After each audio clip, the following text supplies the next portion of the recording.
देखता था कि 2 दिन 4 दिन में थोड़ा नरम हो गया है, तो फिर कभी जाके कान में कहते थे साधो बन डोला।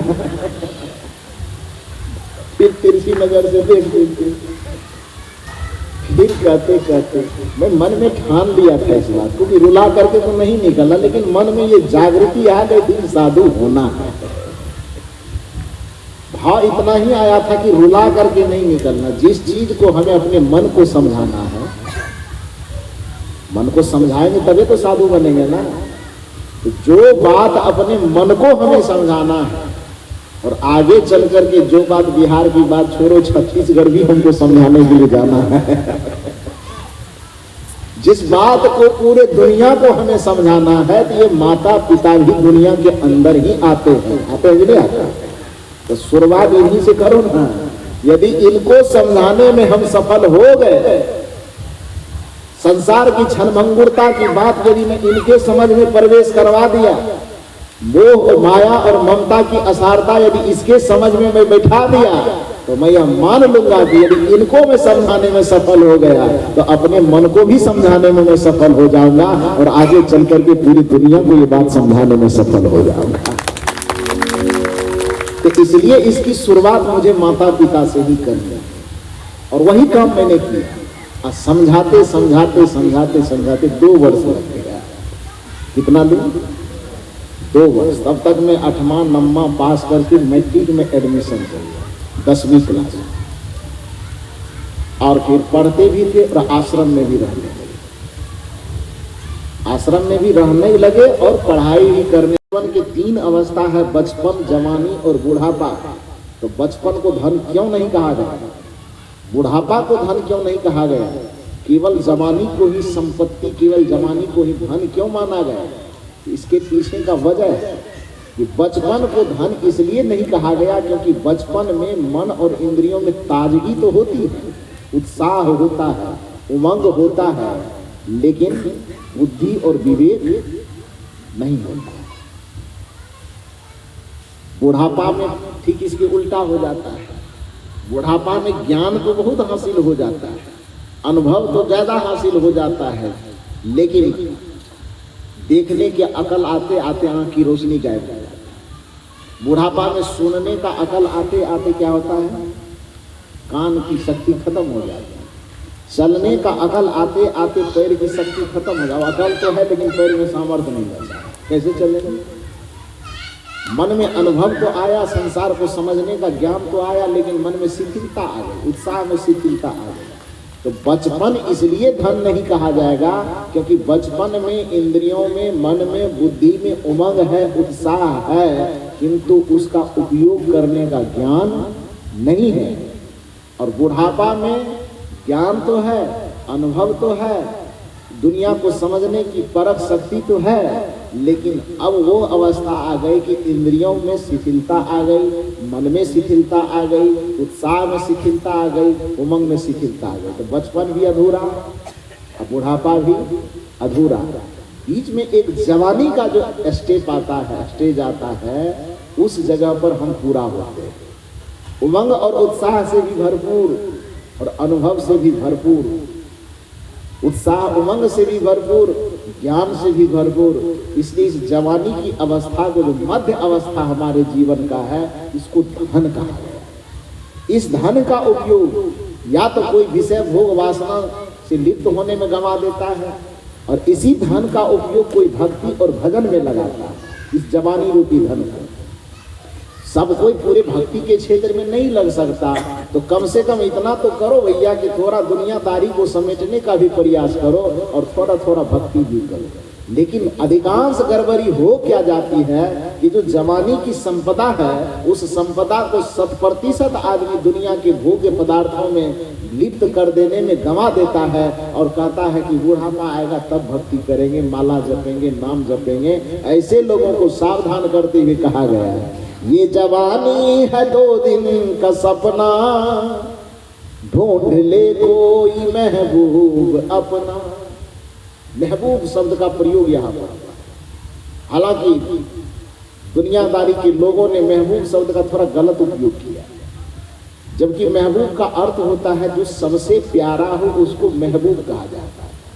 इस संसार के सभी संबंधों में विचार करके देखा जाए तो भौतिक दृष्टिकोण से माता पिता से बड़ा महबूब, माता पिता से ज्यादा हित चाहने वाला, हमारा प्यारा कोई दूसरा नहीं हो सकता।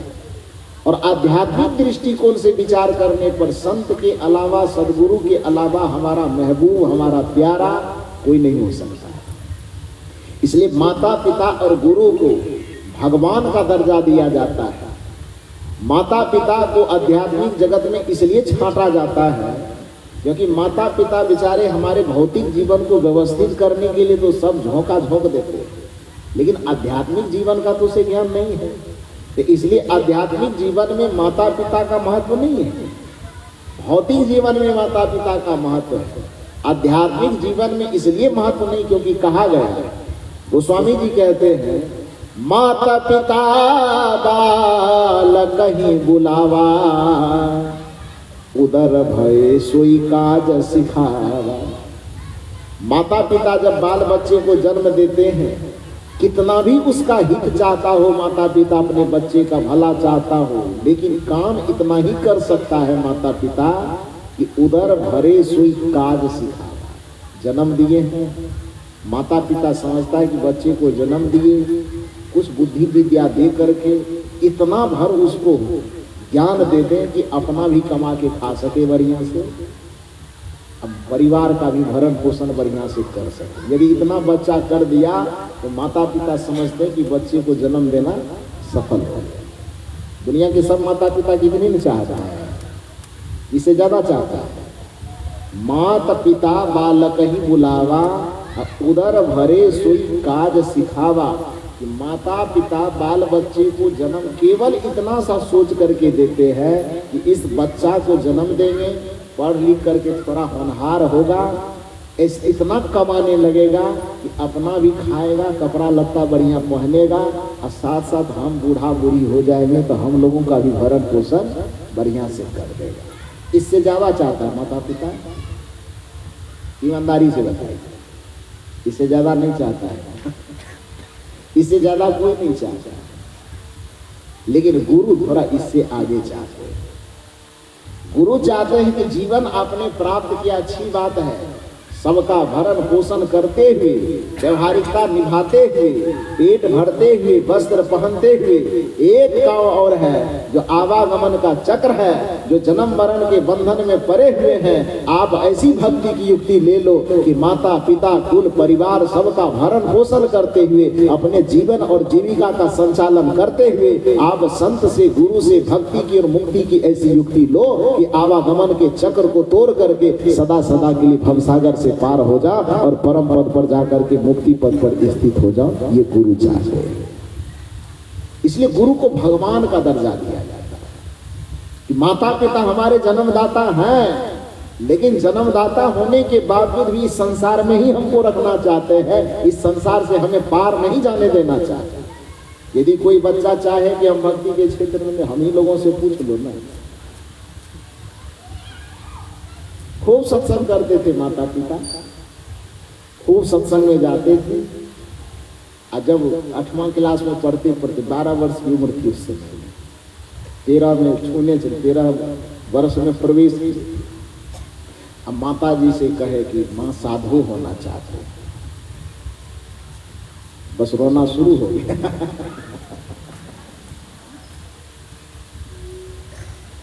रोते रोते बेतहाशा हो गए। पिताजी से बता, पिताजी भी रोने लगे। मैं मन में सोचा ये लोग तो बोले जब पढ़ने में बदमाशी करते थे ना,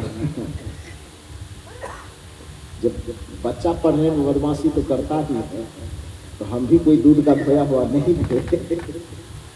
तो बदमाशी करते थे, नहीं पढ़ने लिखने का मन करता था तो गुस्सा में माता पिता कहते थे तुमको जन्म देना बेकार हो गया, इससे बढ़िया तू नहीं आता दुनिया में, वही ठीक लगता, बदमाशी करता, पढ़ता लिखता नहीं है। तो जब कहे कि मैं साधु हो जाऊंगा, उधर माता बैठ के रो रही, उधर पिता बैठ के रोते, मैं मन में सोच रहा था कि गुस्सा में आते हैं तो लाठी लेके कहते हैं तुम जन्म बेकार दिया है, नहीं आता दुनिया में तो ठीक लगता। और अब जब ये दुनिया से हटने की हम बात करें तो ये रो क्यों रहे? तो खैर वो तो ममता होता है माता पिता का। तो बच्चे बदमाशी करते हैं तो डांट के ऐसा बोल देते हैं, अलग बात है, लेकिन ममता होती है। तो रोने लगे, मैंने कहा क्यों रोते हैं? साधु होना कोई बुरी बात है? अरे कोई चोर हो जाए, कोई डकैत हो जाए, किसी का गला काटने वाला हो जाए, कोई और शैतानी करने लगे तो उसमें रोने की भले जरूरत पड़ सकती है, लेकिन कोई साधु हो जाए, भक्त हो जाए, अच्छे विचारवान हो जाए, उसमें रोने की क्या आवश्यकता? लेकिन वो रो रहे। तो मेरे मन में आया कि नहीं भाई, साधु बनूंगा तो खुद की शांति प्राप्त करने के लिए, परमानंद प्राप्त करने के लिए, परम पद प्राप्त करने के लिए, तो हम जिस दुनिया में निकलेंगे ठीक है, हमको शांति मिल जाए, परम पद मिल जाए, परमानंद मिल जाए, ब्रह्मानंद मिल जाए, लेकिन जिसने जन्म दिया है जीवन भर उसके आंख से कभी आंसू सूखेगा नहीं, रोते रोते उनका जीवन तबाह हो जाएगा। तो अपने जन्मदाता को, कर्मदाता को रुला करके मैं भगवान की गद्दी भी प्राप्त कर लूंगा तो उससे मुझे सुख नहीं मिलने वाला है। इसलिए माता पिता को रुला करके मुझे नहीं निकलना, ये मन में भाव है। और उसके उस समय मैं मान गया, कहा कि ठीक है मत रो, मैं साधु नहीं बनूंगा। तो माता पिता पूछे सच बोल रहा है? मैंने कहा हाँ बिल्कुल सच बोल रहा हूँ, साधु नहीं बनूंगा। वो चुप चुप। फिर देखता था कि 2 दिन 4 दिन को थोड़ा नरम हो गया है, तो फिर कभी जाके कान में कहते साधु बनने दो ना। फिर तिरछी नजर से देखते, फिर कहते कहते मैं मन में ठान लिया था इस बात को कि रुला करके तो नहीं निकला, लेकिन मन में ये जागृति आ गई थी साधु होना है।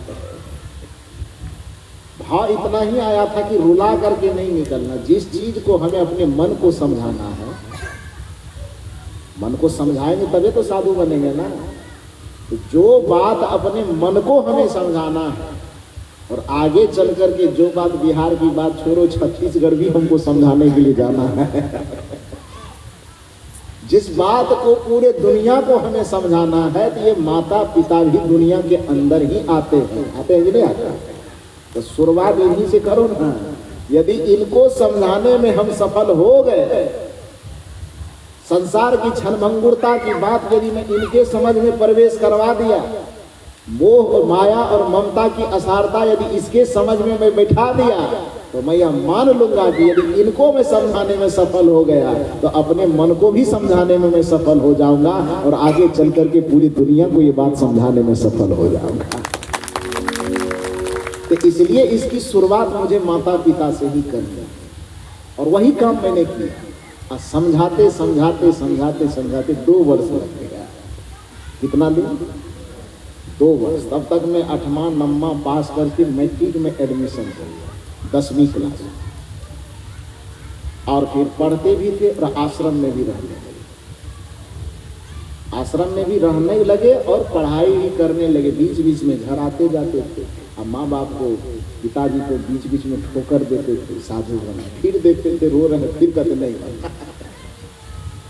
और इस तरह से 2 वर्ष तक समझाते समझाते समझाते आखिर में उनकी समझ में आ गई बात, ये ठीक कह रहे हैं। और जब समझ में आ गई तब तक मैं 10वीं क्लास का बोर्ड का एग्जाम दे चुका था, और समझ में आ गई बस पीठ ठोका कि बेटा तू बहुत बढ़िया काम करने जा रहा है, जा आज मैं तुझे अपने संबंध से, अपने दायित्व से मुक्त करता हूँ, और तू साधु मार्ग में जाकर के अपना भी कल्याण कर और दूसरे की भी कल्याण का सहयोगी है। और जैसे ही ये आश्वासन मिला, मुझे क्या मिला ये मैं बता नहीं सकता। और मैं ये भी इंतजार नहीं करने लगा कि परीक्षा दिया हूँ, रिजल्ट निकलेगा तब जाऊंगा। मेरे मन में कहीं रिजल्ट निकलते निकलते इन लोग का मन फिर बदल गया, तो गड़बड़ आ जाएगा और मैं निकल गया। तो जो हाल मेरा है वो हाल सबका तो होता होगा।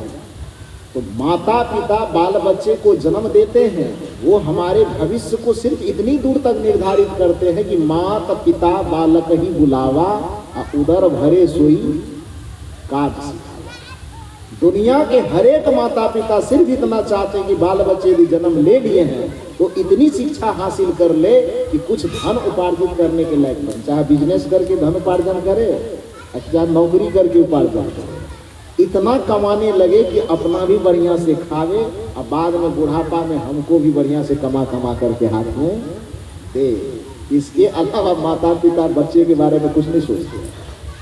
तो भौतिक दुनिया में इसीलिए माता पिता भगवान माने जाएंगे, लेकिन जहाँ तक आत्मिक कल्याण की बात आएगी, जहाँ तक भवसागर से मुक्त होने की बात आएगी, जहाँ पर आवागमन के चक्र से छूटने की बात आ जाएगी, तो उसमें माता पिता भी बाधक ही बनता है कि नहीं? वो जाने नहीं देना चाहता, कुछ छोड़ना नहीं चाहता। खूब सत्संग सुने, खूब महात्मा के माथा पे पैर तो माथा रखे उनके चरणों में, खूब बंदगी करे सब चीज करे, ठीक है। तो दूसरे का बेटा हो वो ठीक है, हमारा बेटा नहीं होना चाहिए, कि कोई माता पिता नहीं चाहते। इसलिए भौतिक दुनिया में हमारी सुरक्षा, शांति, सम्मान चाहने के बावजूद भी आध्यात्मिक दुनिया में माता और पिता की भी भूमिका शून्य हो जाती है, 0/0। गोस्वामी जी की भाषा में मात पिता बालक ही बुलावा, उदर मने पेट, उदर भरे सुई काज सिखावा। गुरु एक ऐसा पद है, संत एक ऐसा पद है जो आपसे बिना किसी लगाव के, बिना किसी अपनेपन के, बिना किसी ब्लड रिलेशन के यदि आपके माथे पर हाथ रख देते हैं, यदि आप उनके हाथ में अपना हाथ समर्पित कर देते हो, तो आपकी उंगली पकड़ करके वो भवसागर से पार कर देते हैं, आवागमन के चक्र से मुक्त कर देते हैं और आत्मा का सदा सदा के लिए उद्धार कर देते हैं। इसलिए सदगुरु और संत को इस धरती का सबसे बड़ा भगवान कहा जाता है, गुरु को भगवान कहा जाता है। उस गुरु का दर्जा माता पिता भगवान तक से भी उस गुरु का दर्जा ऊपर होता है। इसलिए आध्यात्मिक दृष्टिकोण से यदि सच्चा महबूब, भौतिक दृष्टिकोण से सच्चा महबूब माता और पिता, और आध्यात्मिक दृष्टिकोण से सच्चा महबूब कौन हुआ? गुरु। ये निवेदन किया जा रहा है, ये जवानी है 2 दिन का सपना, आपके और हमारे हाथ में जवानी रूपी संपदा थोड़े दिन के लिए मिला है। कितना दिन गिना है? बहुत से बहुत 15 वर्ष, वो भी गिनती का। लेकिन इस बीच में ही यदि काल का ठोकर लग गया तो 15 वर्ष 15 सेकेंड में भी समाप्त हो सकता है, इसकी कोई गारंटी नहीं है। ये जवानी है 2 दिन का सपना, ढूंढ ले कोई महबूब अपना। महबूब ढूंढने के लिए कहा जा रहा, मतलब इसका ये अर्थ नहीं लगाइएगा कि महबूब ढूंढने कह रहे हैं तो लड़का कोई लड़की ढूंढ लीजिएगा, लड़की कोई लड़का ढूंढ। हालांकि यही नाम दिया है महबूब और महबूबा, उसी को कहा जाता है। लेकिन नहीं, साहित्यिक दृष्टिकोण से और आध्यात्मिक दृष्टिकोण से महबूब का यहाँ पर अर्थ है जो हमारा सबसे ज्यादा भला चाहता है, जो हमारा सबसे ज्यादा हित चाहता हो, जो हमारे जीवन का सबसे बड़ा उपकारी हो। और हमारे जीवन का सबसे बड़ा उपकारी कौन है? भौतिक दृष्टिकोण से माता और पिता, और आध्यात्मिक दृष्टिकोण से संत और सदगुरु। यही हमारे महबूब है। इस भजन में कि इस कड़ी में यही संकेत दिया गया है, ये जवानी है 2 दिन का सपना। इस सपने जैसे जवानी में ढूंढना क्या है? ढूंढ ले कोई महबूब अपना, अर्थात किसी सदगुरु को तलाश कर ले, किसी सच्चे सदगुरु के जीवन में ढूंढ ले, और सच्चे सदगुरु को ढूंढ करके अपना हाथ उनके हाथ में डाल दे, अपना जीवन का डोर उनके हाथ में पकड़ा दे। क्योंकि एक बात ध्यान रहे, कुछ लोगों को ये रहता है शिष्य के मन में कि हम गुरु को पकड़े हुए हैं, और जिस शिष्य के मन में ये भ्रम हो कि हम गुरु को पकड़े हुए हैं, वो भवसागर से नहीं तैर पाए। बल्कि शिष्य में इतना समर्पण होना चाहिए कि वह गुरु को न पकड़े, बल्कि गुरु के हाथ में अपना हाथ पकड़ा दे। आप कहेंगे हम पकड़े या गुरु पकड़े, बात तो बराबर हुई ना? नहीं, बराबर नहीं, दोनों में अंतर है। क्या अंतर है? एक घटना के माध्यम से मैं बताऊं। एक छोटी सी बच्ची अपने पिताजी के साथ में कहीं यात्रा पर जा रहे हैं। रास्ता में चलते चलते चलते चलते संजोग से सावन भादों का महीना था। सावन भादो समझते हैं? पानी वाला, बारिश वाला। तो उसमें तो उस महीने में तो छोटी छोटी नाली भी बड़ा बड़ा उफान वाला नदी बन जाता है, क्योंकि पानी कहीं बरसे और गड़क करके गड्ढे में आता है। तो सावन भादव का महीना था। वह बच्ची अपने पिता के साथ में यात्रा कर रही थी। आगे चलते चलते चलते चलते एक नाली आया जिसमें पानी का बहाव बड़ा तेज है। तो पिता स्वाभाविक है कि पानी में उतरेंगे और उस पानी में बच्ची को भी उतरना होगा। तो पिता तो खैर थोड़ा जवान है, तो शरीर में ताकत है, तो पानी के उस बहाव को बर्दाश्त कर लेंगे, लेकिन बच्ची तो उस बहाव को कैसे बर्दाश्त करेगा? वो खड़ा होकर चलेगी, पानी धक्का मारेगा तो बह करके आगे निकल जाएगा।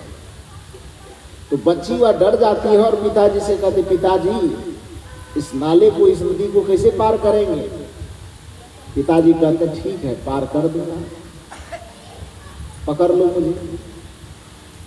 पिताजी कहते हैं बच्ची को कि पकड़ लो, मेरा हाथ पकड़ लो। बच्ची चुपचाप खड़ी, नहीं पकड़ रही। पिताजी फिर कहते हैं, अरे पार करना है तो मेरा हाथ पकड़ लो।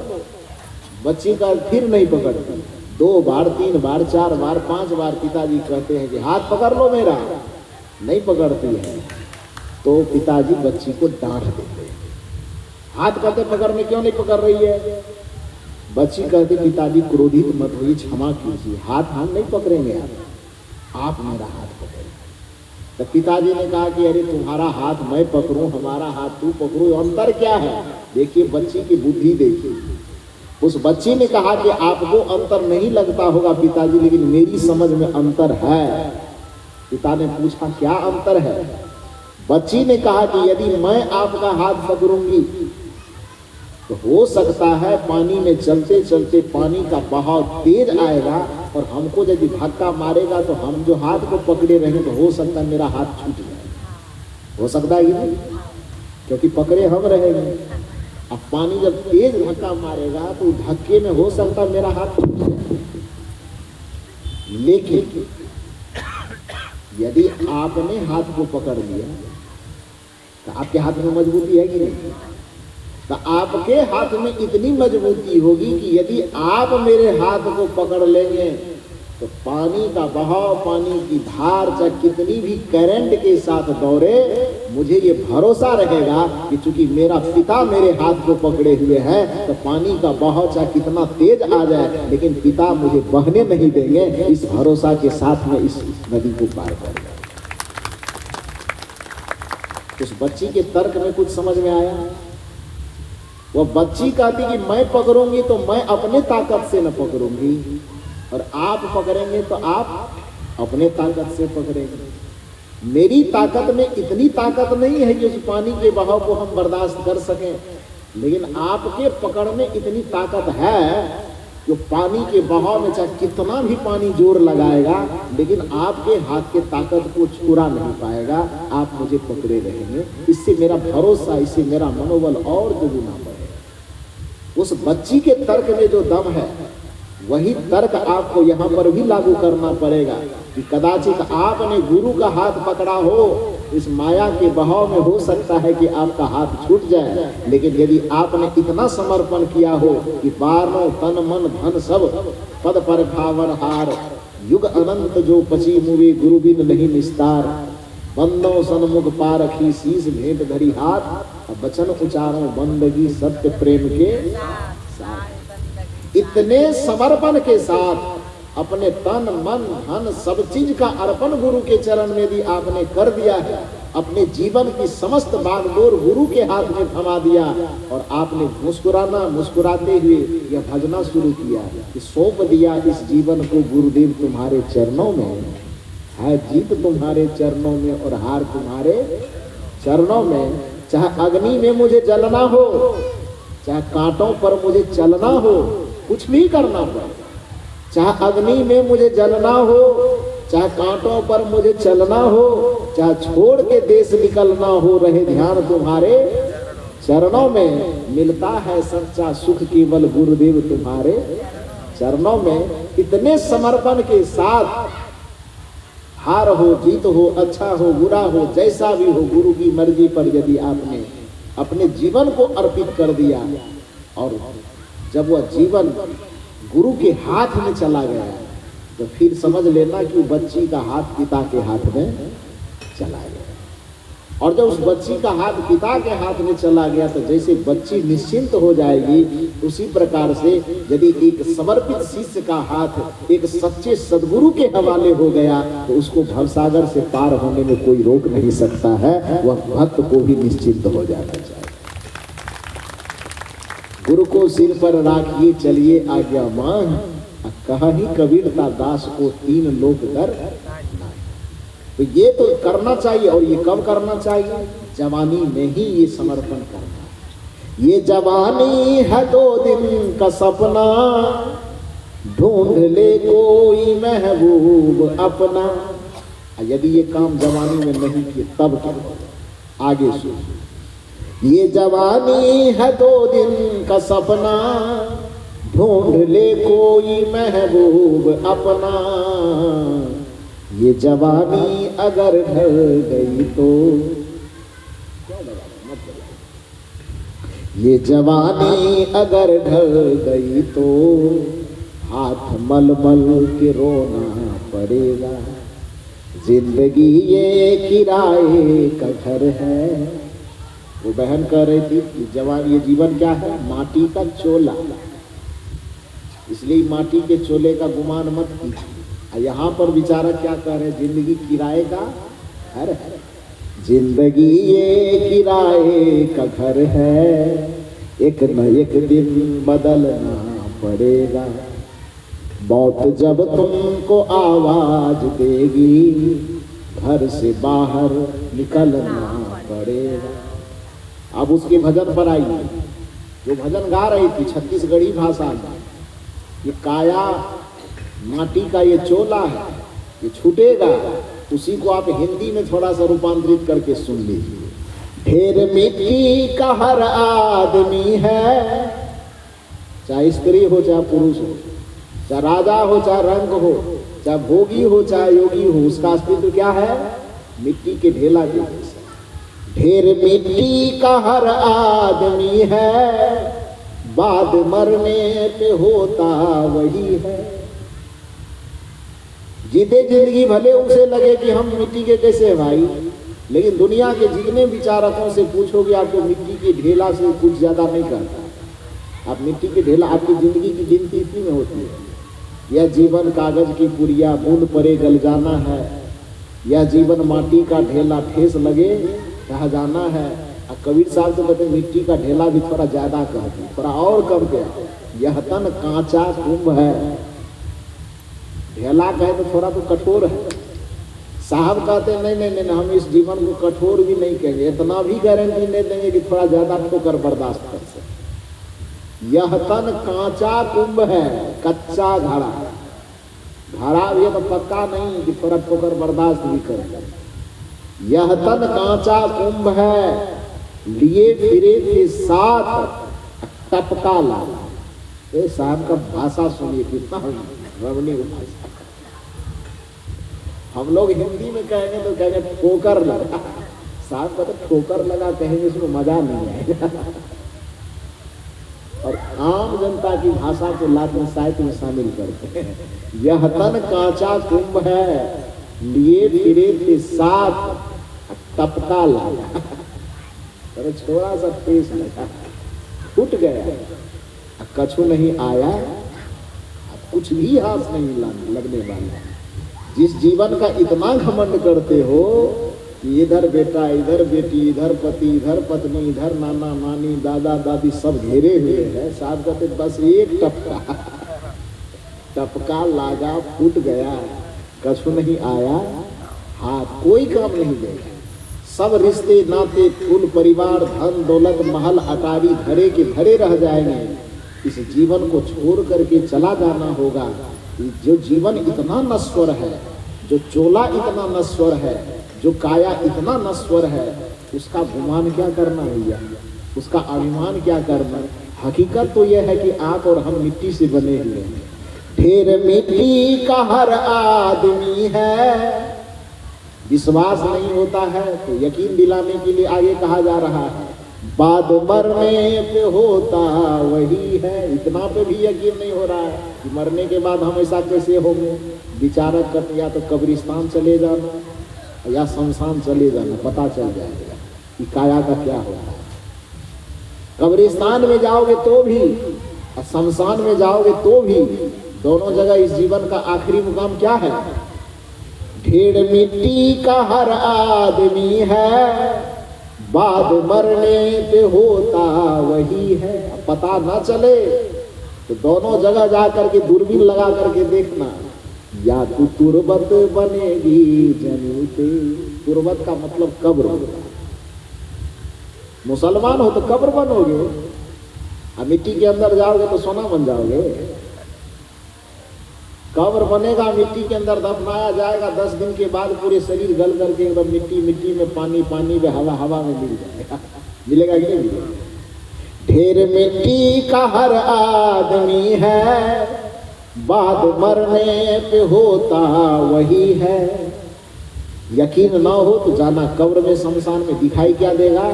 या तो तुरबत बनेगी जमी पे, या तो कब्र बनेगा, या चिताओं में जलना पड़ेगा। चिता में जल करके खाक हो जाएगा।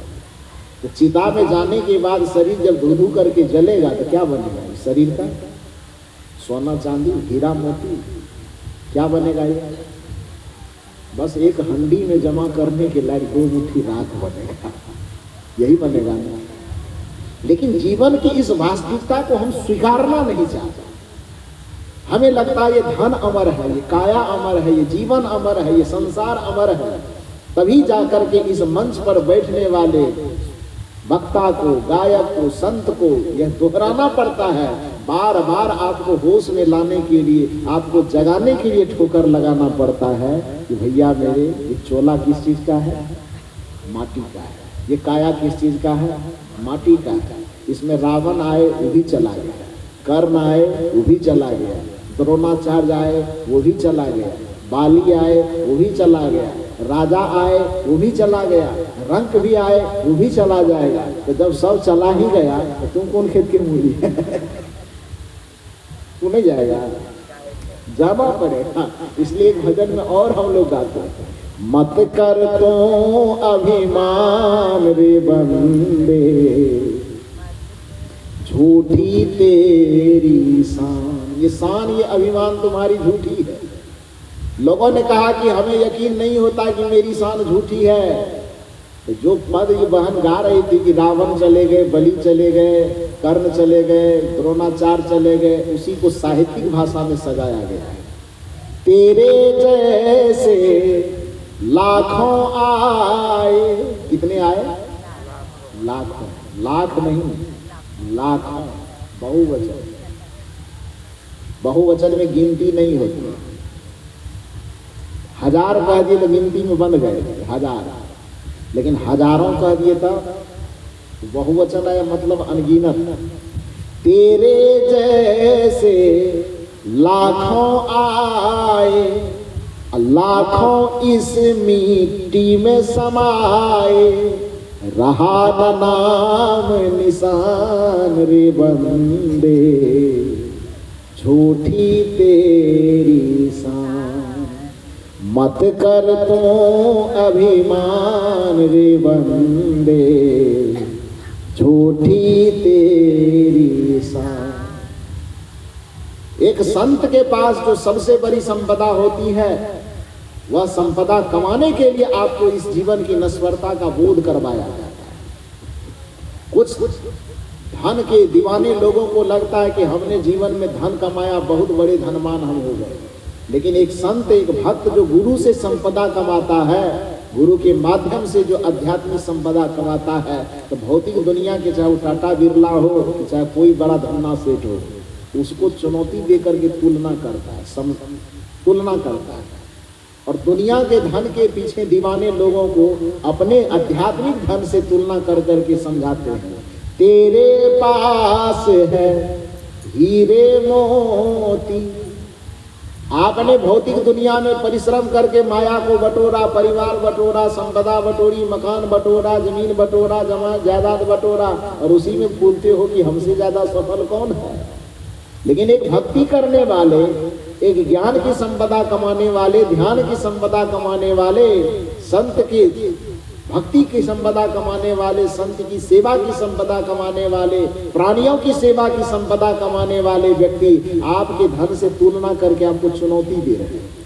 तेरे पास है हीरे मोती, जो भक्ति किया उसके पास क्या है? मेरे मन मंदिर में ज्योति। मेरे मन मंदिर में सेवा का प्रकाश है, मेरे मन के मंदिर में ज्ञान का प्रकाश है, मेरे मन के मंदिर में गुरु भक्ति का प्रकाश है, मेरे मन के मंदिर में गुरु से प्राप्त ज्ञान संस्कार के नाम का प्रकाश है। तेरे पास है हीरे मोती, मेरे मन मंदिर में ज्योति। कौन हुआ धनवान रे बंदे, झूठी तेरी। सवाल है कि तुम्हारे पास हीरे मोती है और एक भक्त के पास उसके मन मंदिर में ज्योति है। सवाल इसमें है कि दोनों में से कौन हुआ धनवान? तो उत्तर आएगा, क्योंकि भौतिक दुनिया का कमाया गया धन मौत का एक टपका लगेगा कि दुनिया की जोड़ी हुई सारी संपदा कहाँ रह जाएगी? कहाँ रहेगी? चेकबुक जो बैंक में रखा होगा बैंक में धरा रह जाएगा। जमीन का केवाला, रसीद, मोटेशन तहसीलदार के यहाँ होगा तो वहीं पर धरा रह जाएगा। जमीन जमीन की जगह रह जाएगी, मकान मकान की जगह रह जाएगा, काया काया की जगह रह जाएगा। तो जिस धन पर गुमान कर रहे थे कि हम इतना कमाए हैं, तो एक झटका लगने से कहाँ रह जाएगा? आपके पास में नहीं रहेगा। लेकिन एक भक्त ने जो कमाया है, गुरु भक्ति करके, सत्संग करके, ज्ञान करके, ध्यान करके, सेवा करके, सुमिरन करके जो संपदा कमाया है, दुनिया की कोई काल की शक्ति आ जाए, कोई मृत्यु की शक्ति आ जाए, उस संपत्ति को आत्मा से अलग नहीं किया जा सकता। तो बेचारा क्या प्रश्न करते हैं कि एक संपदा तुमने ऐसे कमाया कि मौत का एक झटका लगने के साथ तुमसे अलग हो जाएगा, और एक भक्त एक भक्ति की संपदा ऐसा कमाता है जिसको काल की बात तो छोड़ो, काल का पूरा खानदान भी आ जाएगा तो पर भी आत्मा से अलग नहीं कर सकेगा। तो तुम ही यह बताओ कि तूने हीरे मोती कमाया और किसी ने भक्ति कमाया, तो दोनों में कौन हुआ धनवान?